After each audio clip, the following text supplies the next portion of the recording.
Welcome back to the weekly show. This is the week of May 6th to May 10th. Hope y'all enjoy.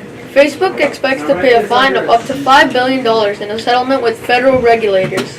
The tech giant disclosed that the figure in its first quarter 2019 financial results. Facebook has been in negotiations with the FTC following concerns that the company violated a 2011 trade consent decree. Back then, company leaders promised to give consumers clear and prominent notice when sharing their data with others to get express consent. Experts say Facebook broke its promise. Just one example, giving user data to Cambridge Analytica, the political consulting firm that did work for the 2016 Trump campaign. Facebook estimates the fine will be in the $3 billion to $5 billion range and has set aside $3 billion for payment. This would not be the largest fine issued by the FTC.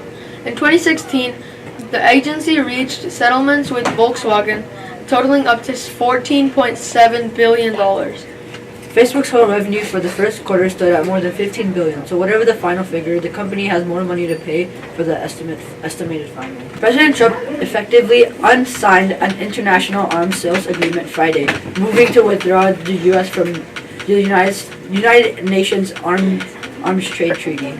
The agreement sets global standards for regulating transfers of conventional arms from rifles to tanks and airplanes. The treaty, known as ATT, has been effective since late 2014. The U.S. signed it into agreement in 2013, but has not ratified the treaty. The U.S. withdrawal has been expected. Trump made it official at the National Rifle Association's annual convention in Indianapolis, pulling out a pen on stage and signing a paper that said he would take back the Obama administration's signature on behalf of the U.S.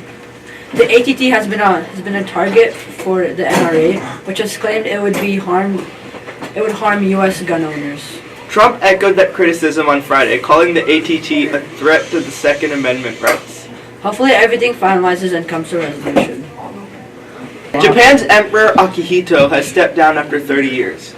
Akihito ascended the throne in 1989, succeeding his father, Emperor Hirohito. Emperor Akihito was born in 1933, which was 2 years after Japan invaded Manchuria in China. The Japanese troops were led by Emperor Hirohito. After Japan lost the Second World War, Akihito, who was expected to ascend the throne and command the military, turned into a pacifist. The United States then wrote a new constitution for Japan, which transferred power to the people, not the emperor. Akihito's pacifist views have created tension with many government leaders, including Prime Minister Shinzo Abe, whose party has pushed to revise the constitution to transfer power to the emperor. This was the first time a former and current emperor will be alive at the same time, due to the fact that in 2017 a law requiring the emperor to pass away before being succeeded was changed. Opinion polls suggest that many people support the emperor's decision to abdicate. That's it for this week's show. Make sure you like, subscribe, and look out for next week's show.